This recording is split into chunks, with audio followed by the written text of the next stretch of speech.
Salut tout le monde, bienvenue sur MiniPDLV, je suis ravi de vous retrouver en ce 2 janvier. Avant tout, permettez-moi de vous souhaiter une belle et heureuse année 2022, qui vous apporte la réussite, l'argent, le bonheur et la santé. Aujourd'hui, on est là pour parler de l'Alpine A110 Trackside Edition. Cette voiture, elle n'existe qu'en 2 exemplaires, à l'échelle 1. Une est destinée à Esteban Ocon, elle porte le numéro 31, et la seconde est destinée à Fernando Alonso et elle porte le numéro 14. Et bien figurez-vous que chez Solido, ils nous ont tout simplement produit un modèle unique et il faut choisir si on met la décalcomanie 31 ou la 14. Choisir entre Esteban Ocon et Fernando Alonso, moi je dis non et je sais pas faire. Donc aujourd'hui, c'est une double présentation de miniatures. Bon, on les découvre en musique et je vous parle juste après de ces 2 Alpines. Go!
Je vous le disais en introduction, j'ai peut-être eu un peu la folie des grandeurs, puisqu'aujourd'hui je vous présente pas une miniature, mais 2 miniatures.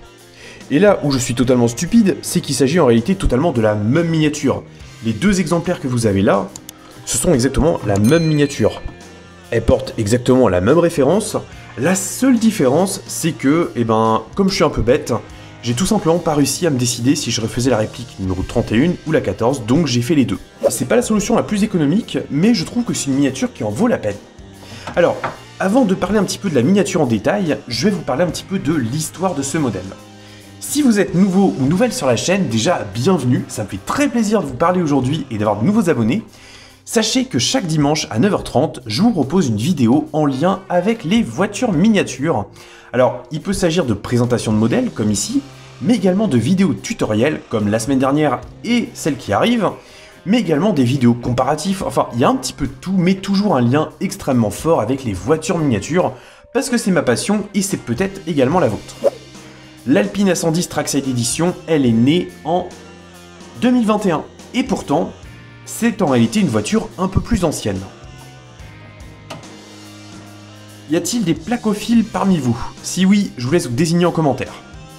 Les placophiles, ce sont des personnes qui s'intéressent de très près, voire même de trop près, aux plaques d'immatriculation, et donc qui ne peuvent pas conduire une voiture, ou même en regarder une, sans faire attention à sa plaque d'immatriculation. Si je vous dis ça, c'est pour 2 raisons. Déjà, moi je suis placophile, et deuxièmement, observer la plaque d'immatriculation d'une voiture, ça peut donner des indications, et notamment son origine et son année de mise en circulation. Du moins, c'est le cas pour toutes les plaques SIV, c'est-à-dire au nouveau format entre guillemets depuis 2009, et c'est le cas aujourd'hui. Si on regarde bien ces Alpines-là, on remarque tout simplement que les plaques d'immatriculation sont relativement proches. En fait, il n'y a que 3 numéros entre. Il y a le 840, le 841, en fait ça fait que 2 numéros. Ce que je voulais vous dire, c'est que si on s'intéresse plus précisément au FK, c'est une série qui a été attribuée en 2019. C'est-à-dire qu'en fait, Alpine, quand ils ont réalisé ces 2 Alpines A110 S Trackside Edition, ils n'ont pas pris des Alpines qui venaient de sortir de concession, mais au contraire, ils ont pris des Alpines qui existaient déjà, peut-être même des modèles en stock. C'est-à-dire qu'ils ont utilisé des Alpines qui avaient déjà 2 ans. Alors pourquoi ils ont fait ça? À vrai dire, j'en sais rien. Mais ce qui est assez intéressant, c'est que si on regarde bien ces Alpines, on voit bien qu'elles ont une livrée qui est assez unique. Je vous explique un petit peu pourquoi. Toujours est-il que l'Alpine A110, c'est un modèle dont j'ai déjà parlé. Il y avait notamment eu cette Alpine A110 Colors Edition, enfin Heritage Colors, dont je suis totalement fan. Et j'en avais profité pour retracer un petit peu l'histoire du modèle. Si vous voulez voir l'affiche, elle est juste là. Donc aujourd'hui, je ne vais pas m'attarder sur l'histoire de la nouvelle Alpine A110, je vais vraiment m'attarder sur ces éditions spéciales. Avant tout, sachez qu'il existe deux principales versions de l'Alpine A110. Il y a la version classique, la version pure, qui est avec une puissance de 252 chevaux grâce à son moteur 1,8 litre TCE 4 cylindres en position centrale arrière. Et il y a également une version S qui, elle, est poussée à 292 chevaux. Alors, j'ai pas eu l'occasion d'essayer les deux, mais il faut savoir que la 292 chevaux, elle est considérée comme un peu plus pointue et moins joueuse que la 252, qui, elle, à l'inverse, est plus fun, mais un peu moins efficace sur circuit. Donc deux philosophies qui sont complétées en réalité par l'Alpine A110 GT, qui vient de sortir à l'occasion d'un mini restylage, et qui, elle, se considère en fait comme une version un peu plus embourgeoisée de la version S de 292 chevaux. Sauf que maintenant, elles sont passées à 300, mais c'est un autre débat. Revenons donc en 2021. Courant d'année, Alpine dévoile ses deux modèles. Alors, le but, il est très clair. On le sait, la stratégie de Renault et du groupe Renault d'une manière générale, c'est d'améliorer son offre, mais également de la faire évoluer en fonction du contexte économique. On le sait tous, les jours de la voiture thermique sont malheureusement comptés. Je pense que ça m'embête au moins autant que vous, mais il faut faire avec. De toute manière, c'est pas comme si on nous laissait vraiment le choix. Renault a donc décidé d'abandonner Renault Sport. Et oui, la marque laisse tomber officiellement son département sportif. Alors, ça fait un petit peu mal au cœur, mais c'est-à-dire que les Clio RS ont déjà quitté la gamme depuis longtemps, et la Mégane 4 RS telle qu'on la connaît, elle est malheureusement vouée à disparaître dans pas très longtemps. D'ailleurs, si vous voulez voir un essai de la Mégane 4 RS, je l'ai fait, je vous mets une fiche juste là. Toujours est-il que, pour assurer la descendance de Renault Sport, c'est tout simplement le développement d'Alpine qui a été choisi. En même temps, il faut comprendre un petit peu le groupe aussi. On a, au sein d'une même entité, deux blasons sportifs avec d'un côté les modèles Renault Sport et de l'autre Alpine qui a pris son indépendance et qui a une image qui est quand même plutôt flatteuse. Tandis que Renault Sport, même s'ils ont des châssis d'exception, les modèles en fait, ils paraissent un petit peu trop proches de la série aux yeux de beaucoup, et donc il était décidé de sacrifier Renault Sport au profit d'Alpine. Mais attention, tout n'est pas gagné, puisque Alpine a vocation à devenir une marque 100% électrique. Toujours est-il que, en Formule 1, forcément, les Renault RS20 ont cédé leur place aux Alpine A521 en cette année 2021. Et donc, forcément, puisqu'il y a une transition aussi importante à gérer, il a fallu revoir un petit peu toute l'image de marque, mais également la communication qui en découle. Les pilotes de F1 chez Renault, enfin Alpine F1 Team, c'est tout simplement Esteban Ocon et Fernando Alonso, deux pilotes d'exception, qui sont donc aux commandes des deux Alpine A521 qui sont engagés en Formule 1 donc. Et forcément, ces pilotes-là, quand ils sont sur un Grand Prix, ils ont besoin d'une voiture de fonction pour se déplacer un petit peu partout, et justement, il a été décidé de leur créer, à chacun, une Alpine A110S dédiée. C'est la fameuse Alpine A110 Trackside Edition. Alors, je vous vois en venir tout de suite, vous allez peut-être me dire que vous n'en avez jamais croisé dans la rue, et c'est tout à fait normal. Il faut savoir qu'il existe seulement deux exemplaires, et c'est la réplique que j'ai là. Il n'en existe pas d'autres, c'est pas un modèle qui a vocation à être déployé et vendu au civil, ce qui est un peu dommage parce que la livrée, je la trouve franchement cool. Alors, la livrée, justement, pour revenir brièvement dessus, on retrouve donc le bleu Alpine, la teinte classique, la teinte emblématique, avec également les couleurs du drapeau français en version un peu plus criarde, à savoir le bleu, le blanc et le rouge. Le logo Alpine est tout simplement gravé dessus d'une manière plutôt élégante. On retrouve également le logo Alpine F1 Team juste là, sur les portes. Tout le toit et toute la partie arrière passent désormais en noir mat. On a également le drapeau français qui prend la forme d'un filigrane de l'avant jusqu'à l'arrière. Et on a également un numéro qui apparaît à chaque fois à l'avant. Numéro 31 pour celle d'Esteban Ocon et la numéro 14 pour Fernando Alonso. Il s'agit tout simplement des deux numéros des Alpine A521 engagés en F1. Comme ça, les deux pilotes ont chacun la leur et ils ne vont pas se battre pour conduire l'Alpine. Alors, ces deux véhicules-là, c'est avant tout un gros coup de com', faut pas se voiler la face. Mais il faut dire que ça marche plutôt bien, puisque c'est vraiment deux modèles que je trouve très réussis. Alors forcément, j'ai poussé le réalisme jusqu'à reproduire les plaques d'immatriculation de ces deux voitures, forcément, ça fait partie du charme. mais je trouve que la livrée est vraiment très réussie.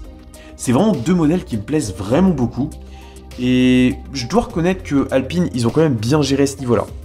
Alors, j'ai lu également, vous allez me dire si vous avez lu la même chose ou pas que moi, mais qu'apparemment, les futures Alpines, dans le futur justement, elles arboreraient une livrée bleu mat, et non plus le beau bleu brillant Alpine tel qu'on l'a ici. Alors, je sais pas si c'est vrai, mais je trouve ça un peu dommage, puisque ce bleu, je trouve qu'il est absolument superbe. Maintenant, on va s'attarder un petit peu plus en détail sur les miniatures. Alors, il faut savoir que ces deux miniatures donc, que j'ai achetées quasiment en même temps, parce que quand j'en ai reçu une, je me sentais pas forcément légitime de devoir choisir entre Ocon et Alonso. Donc j'ai tout simplement décidé d'en commander une deuxième et ensuite de personnaliser les deux en même temps, comme ça il n'y a pas de jaloux. Donc je vais maintenant vous parler un petit peu de la qualité de fabrication de ces deux miniatures. Alors, je vais être tout à fait franc avec vous, Solido parfois ils ont des modèles qui sont un peu mieux faits que d'autres, et c'est le cas ici, puisque j'en ai une des deux. Alors je crois que c'est celle-là, la 31, qui est un peu moins bien finie, puisqu'on a un petit manque de peinture ici. Les ajustements sont un petit peu moins bons, il y a quelques petites imperfections, et là il y a un petit bout de décalcomanie que j'ai pas encore réussi à retirer. Mais bon, globalement, sinon c'est exactement les deux mêmes modèles, et franchement elles présentent hyper bien. Alors, je vais m'attarder plus en détail sur le modèle en question, mais du coup je peux pas vous en présenter les deux en même temps, puisque j'ai que deux mains. Enfin ouais, si je pourrais en vrai. Amstram gram, piqué piqué collé gram, bourré bourré ram tam tam, Amstram gram. Ok, ce sera la 14. Solido, ils ont donc décidé de reproduire l'Alpine A110 Trackside Edition. Et c'est un choix qui a beaucoup de sens, puisque ils ont déjà le moule qui existe, d'ailleurs on perçoit le cul de l'Alpine A110 Heritage Colors là-bas. Ils ont le moule qui existe, et il n'y a pas énormément besoin de beaucoup d'adaptation, ce qui est un autre point très positif, puisque le moule est déjà rentabilisé, ou du moins sur la voie de l'être, et ça permet également d'avoir un modèle d'avance sur nos rêves. Nos rêves, qui d'ailleurs n'a pas trop perdu de temps à annoncer également sa réplique de l'Alpine A110 Trackside Edition, mais eux ils ont choisi uniquement la numéro 14. Mais pour l'instant, il n'y a pas trop de dates, j'ai l'impression, chez nos rêves encore, donc autant s'orienter sur le modèle Solido. En plus, il a des ouvrants. Quand on regarde cette Alpine, on a vraiment un sentiment de qualité, enfin du moins personnellement, moi je l'ai ce sentiment de qualité. Alors effectivement, on n'est pas sur une miniature haut de gamme, il y a des petits détails qui auraient pu être un peu plus soignés. C'est notamment le cas des jours entre les ouvrants qui sont un peu plus importants que sur certains autres modèles. Mais hormis ça, je dois dire que le rendu est quand même très qualitatif. L'application de la livrée, elle est magnifique. Et il y a vraiment plein de petits détails qui sont sympas à découvrir. Et je trouve que ça apporte vraiment un gros plus. Alors, comme d'habitude, je vais prendre la miniature en main et on va la regarder un petit peu sous toutes les coutures. Première couture, la couture arrière. Bon, un châssis relativement classique, il n'y a pas grand chose d'intéressant à voir. On perçoit le logo Solido, on perçoit également le diffuseur, mais c'est à peu près tout. Il n'y a pas une grosse modélisation. Alors bien sûr le moteur on ne le perçoit pas parce qu'il est en position centrale arrière, mais il est également un peu surélevé, donc sur le dessous on ne voit rien, mais ça c'est logique. Au niveau de la face avant, alors je vais vous descendre un petit peu le plateau, hop, et je vous rapproche un petit peu la miniature. Bon, c'est un avant qui est plutôt qualitatif, l'ajustement des optiques est relativement bon, les points de fixation sont plutôt discrets, par contre l'intégration aurait pu être un petit peu meilleure par endroit, ça c'est un petit peu dommage, mais là encore une fois on est largement dans le domaine acceptable. Les lignes sont plutôt bien reproduites également, il y a vraiment du dynamisme. La grille avant n'est pas percée, mais comme elle a plus de 2 mm, 2 voire 3 mm de profondeur, ça lui donne suffisamment de profondeur pour justement accroître le réalisme. Donc c'est un très bon point. Logo Alpine sous forme d'un lettrage, il est également bien appliqué. C'est un très bon point aussi. La finition, elle est plutôt flatteuse à ce niveau-là. L'application des décalcomanies, alors celle-là c'est moi qui l'ai faite, donc je vais pas juger Solido là-dessus, mais les décalcomanies sont très propres. Celle du drapeau français est également bien appliquée. La peinture, elle a un brillant qui est incroyablement magnifique. C'est pailleté juste comme il faut, c'est vraiment magnifique. Là en plus vous avez le reflet de ma boîte à lumière, ça permet de bien voir les galbes et notamment les nervures qu'on a sur le capot. Donc tout ça, ça apporte vraiment un sentiment de qualité qui est bien sympa. Au niveau du toit, c'est pareil, on a le bosselage qui apparaît avec le drapeau frappé de l'Alpine au centre. Là encore, c'est sympa. Au niveau de l'arrière, alors, de nouveau une décalcomanie appliquée par mes soins ou par mon non-soin, c'est une façon de voir. Les optiques arrière, ça c'est un point que je reproche toujours aux Alpine de Solido. C'est-à-dire que les points de fixation, pour le coup, là, ils sont très visibles. En fait, la problématique, elle est simple. Vu qu'on est sur des optiques à fond noir, et ben malheureusement, les fixations sont plus visibles, elles ressortent davantage. Ça donne un volume au plastique, et donc, malheureusement, ça accroît la visibilité de ces fixations. Au niveau du diffuseur, là, je trouve que c'est relativement bon. Alors, Solido, ils ne sont pas cassés la tête plus que ça, puisque tout est d'une seule pièce. Mais comme il y a une mise en peinture de la canule et que les échappements sont visibles à l'intérieur, eh ben, je trouve que le sentiment de profondeur, il est vraiment bon. On a également les catadioptres là qui sont appliqués, mais simplement peints en rouge. Mais là encore une fois, comme il y a pas mal de lignes, le regard il circule assez bien, et donc on s'attarde pas là-dessus, et ça donne un rendu qui est relativement qualitatif. Au niveau du profil, bon, l'ajustement ici est un peu perfectible, faut dire ce qu'il en est. La peinture est toujours aussi belle, on a le drapeau français qui apparaît sur les arêtes entre le toit et la partie basse. On a également la décalcomanie qui est très bien appliquée. Vraiment, là, Solido, ils ont fait du très bon travail, c'est fin, c'est bien appliqué, ça rend super bien. Franchement, je suis extrêmement satisfait de leur travail à ce niveau-là. J'imagine que d'un point de vue technique, ça n'a pas été si simple que ça, parce qu'il y a quand même pas mal d'arêtes à respecter, de formes à prendre en compte. Mais je trouve qu'ils s'en sont vraiment très bien sortis. Donc là, encore une fois, c'est du bon travail. Au niveau des jantes, alors il faut savoir que les deux trackside d'édition, qui sont des Alpine A110S donc, elles ont les jantes forgées Fuchs. Fuchs, qui a notamment équipé bon nombre de Porsche 911 à l'époque. Donc là, on a des jantes qui sont en finition anthracite. Alors, je sais pas si ça a été peint ou teinté dans la masse, mais on a un brillant qui est vraiment très très joli. Seul petit hic, on n'a pas les valves qui permettent de gonfler le pneu, mais bon, c'est un petit détail. Au niveau des freins, donc là, on a les disques qui ne tournent pas. C'est un petit peu dommage, mais on a les étriers de frein qui ont été mis en peinture, donc en orange, avec le logo Alpine qui est frappé dessus. Donc ça, par contre, c'est un détail que j'aime bien. Et pour le coup, ça accentue vraiment le réalisme de la miniature. Donc là encore, que du bon pour Solido à ce niveau-là. On va maintenant passer à l'intérieur de notre modèle. Alors, comme d'habitude, je vais vous superposer des photos sur la vidéo. Et pendant ce temps-là, moi, je vais regarder de mes yeux. Alors déjà, quand je vous avais présenté l'Alpine Heritage Colors, j'avais reproché à Solido le fait d'avoir gardé l'intérieur, on va dire, noir et bleu, ce qui, avec le rose, était pas top niveau contraste. Là, pour le coup, Solido a refait l'intérieur et l'a revu, puisque on a déjà des contreportes qui sont blanches et gris foncé avec les surpiqûres rouges. Donc ça, déjà, c'est une très belle pièce, c'est sympa. On a suffisamment de détails. L'ajustement et la mise en peinture sont globalement propres. On a également une petite texture cuir molletonné sur le haut de la contreporte qui est sympa. On a bien sûr des vitres sur les contreportes. On a également des charnières de porte qui sont d'une belle finesse. Un marchepied qui est frappé en alu. Enfin, imitation alu, c'est un simple autocollant. Mais ça rend plutôt bien. On a une imitation fibre de carbone sur les aérateurs. Donc ça, c'est pas trop mal fait. Il aurait tout simplement fallu légèrement plus de finesse. Mais globalement, pour une miniature vendue 45 €, on peut vraiment difficilement avoir mieux. Au niveau des sièges, ils sont également très réussis. Donc ça, j'ai toujours trouvé que c'était le point fort de Solido. Les sièges de l'Alpine A110 sont vraiment très sympas. Donc il me semble que c'est des baquets Savelt, si je dis pas de bêtises. Globalement, la mise en peinture est bonne, le niveau de détail est très satisfaisant. Au niveau de la console centrale, on a également bon nombre de petits détails sympas. On a l'écran qui est imprimé. On a également toute la console centrale qui est habillée avec la boîte de vitesse automatique. On a la casquette de compteur qui est également en imitation fibre de carbone. Les fonds de compteur sont donc imprimés, le volant est bien détaillé avec sa marque à midi de couleur rouge. Donc globalement, c'est très sympa.